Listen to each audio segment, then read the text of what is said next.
albums. But y'all need to hear this. I'm working 4 motherfucking jobs, busting my motherfucking. Alright, Shalom, it's the Prince Kadash. I want to give out praises to Yahweh Bahashem, Yahweh Shai Bahashem Kadash.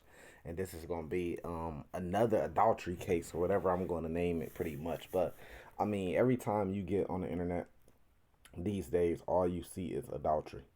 You know, and now there's been a trend going on lately. And I've been putting up videos about this as these men, you know, they've been putting they wives to death, and they've been putting the man, the adulteress and the adulterer to death, man. And this has been a big thing, you know. This is a big thing amongst our people, adultery. That adultery demon is big. You know, you see it in the rap music, you see it in the R&B music. You know, R. Kelly made a song back then called Down Low, and then he had the Down Low remix. I mean, it's just so much going on right now with this adultery stuff, man. And this is just the Lord bringing that judgment. The Lord is bringing that judgment by the way of this, you know. So let's watch this little case real quick. I'll bring out a couple precepts. Ass, man. I've been taking care of this girl since she was 19, man. We've been living together. I got 3 motherfucking jobs, man. I ain't never fooled around on none of that, man. I come home from work tonight, and I do something. And that just shows you that monogamy shit is bullshit. Here this man is working hard. And I'd have been there too. I'd have been in this situation, working hard to supply, to support, but they ungrateful, you know, because you working hard to supply and support. They don't look at that as being anything, you know. That's something as simple as you paying a light bill or a mortgage or a car payment. You know, that's not good enough. You pretty much got to be a rich man. You know what I mean? You got to get her a Lamborghini on her birthday. You have to be rich to the point where you got time just to spend with her and show her the love and affection. The things that you do for her, those things don't matter. You know, but it's going to come a time where those things are where there's going to be famines, where there's going to be shortages on things, and then the women are going to be humble because they're going to need and appreciate those things just for survival. Right, because I was supposed to work a couple, but I come home from work tonight. And before I came home, excuse me, I'm out of breath. She calling me, asking am I working the double, so I lie and tell her again. You know, I stick the key in the double. First off, when I get off the bus down the street from the house, I see a car parked in the driveway that I ain't never seen in the driveway before. So I stick the key in the door, man. I stick the key in the door, man. I walk in it. I got them man.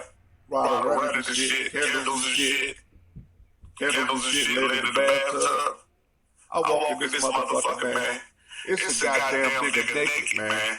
A nigga naked, man, standing in my motherfucking bathroom, man. Standing in my motherfucking bathroom, man. The motherfucking nigga standing. And she's so trifling because she brought the nigga to his crib. Like, to his crib. That's how these women are, man. And, you know, you ask her reasons. She'd bring up faults with him, you know, because he didn't do this or he wasn't this or wasn't that, you know, various reasons. And then why she chose that guy, because he was exciting, he was ambitious, he was fun and bullshit, right? In my bathroom naked, man. Standing in my motherfucking bathroom naked, man. Got my bitch up on the sink, motherfucking candles and shit. Eating that motherfucking pussy, man. So you know what I did? I backed away, man. I went to the kitchen, the tool drawer. I came back. I busted the door, and I bust that bitch in her motherfucking head with this motherfucking hammer. Now this to all you cheating ass bitches out there.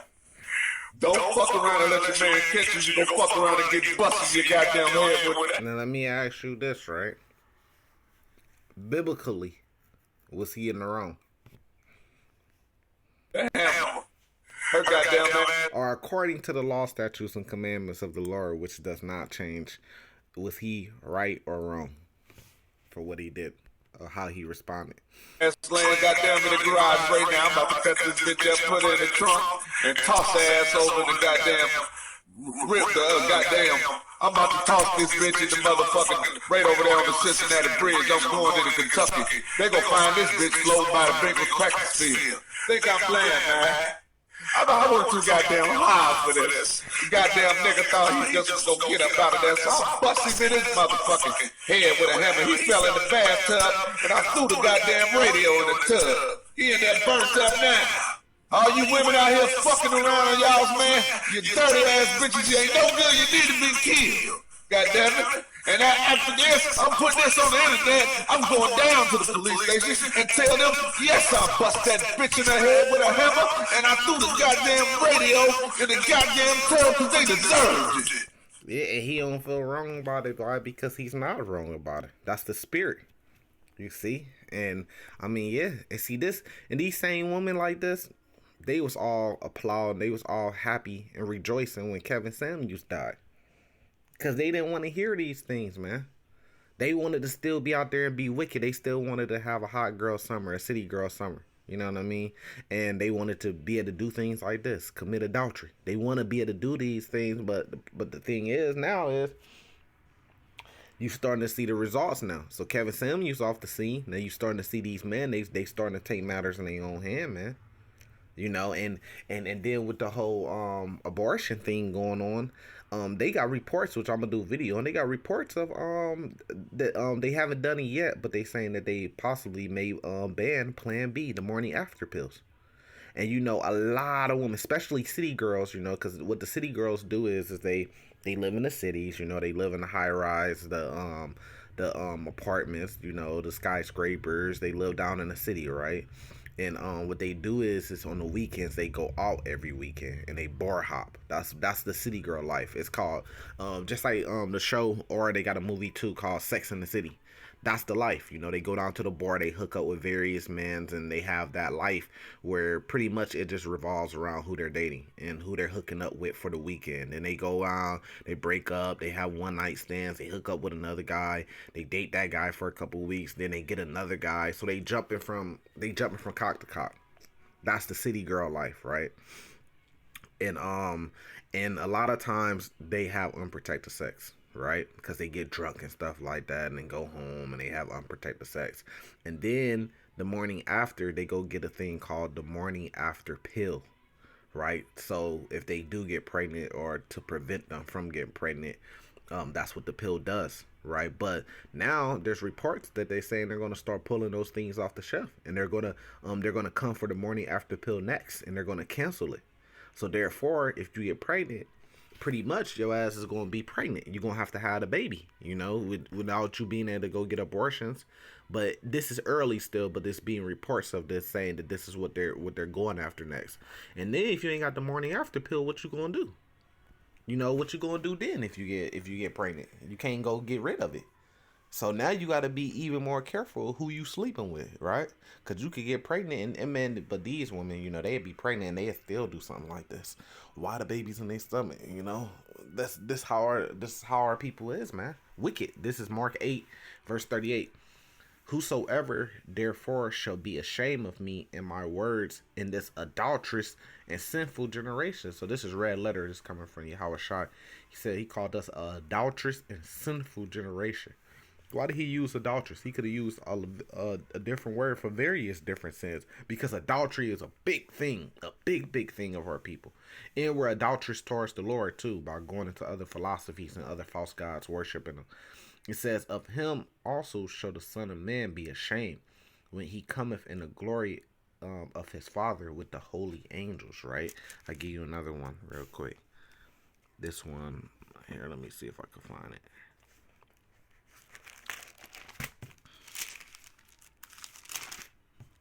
All right, the 2 Peter chapter 2, start at verse 12.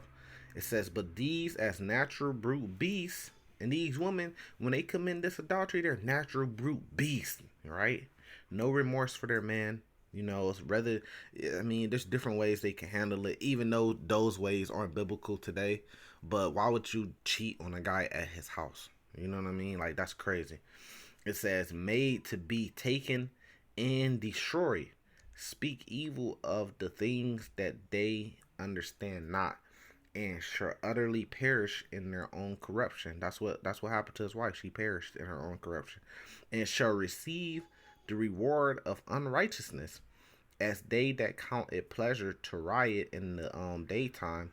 Spots they are and blemishes, sporting themselves with their own deceivings, while they feast with you, having eyes full of adultery, right?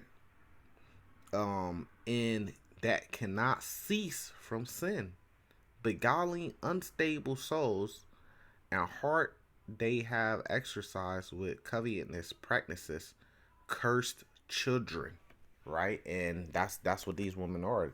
They have eyes full of adultery. That's why they was rejoicing when Kevin Samuels died. That he was trying to teach them. The Lord put the spirit on him before the Lord took him. But the Lord put the spirit on him. He was trying to teach them the way, as far as like the relationship stuff goes. And but he wasn't a prophet of the Lord though. And they rejected it. They didn't want to hear it. They rejected it. And they probably put a hit out on him. I mean, we don't know the exact details of what happened. But they rejected it. Why? Because they had eyes full of adultery and they could not cease from the sin. They didn't want to cease from that wickedness and that sin. They just wanted to get worse and worse and worse. That's why a lot of women was in uprage over the whole abortion trial and all that stuff that came out, which went against what they wanted. So a lot of women was in uprage over that. So adultery is a big thing. We all done been there. We all done had a woman commit adultery on us. We all done been through it probably multiple times. We all felt how it feels. So you kind of feel for this brother. He said he worked 3 jobs and provide and came home to his own home where he's supposed to be able to have his peace at, and he's seeing this woman on a counter with a guy, in his house. Well, you heard what he said. We ain't got to go into details, but you kind of feel his pain because we all have been there. But in the kingdom, the good news and the light at the end of the tunnel is that in the kingdom we're not gonna have this. We're gonna have lots of wives, and they're gonna be in order, and there ain't gonna be no adultery going on. So with that, I'm gonna say salvation to you, like shalom.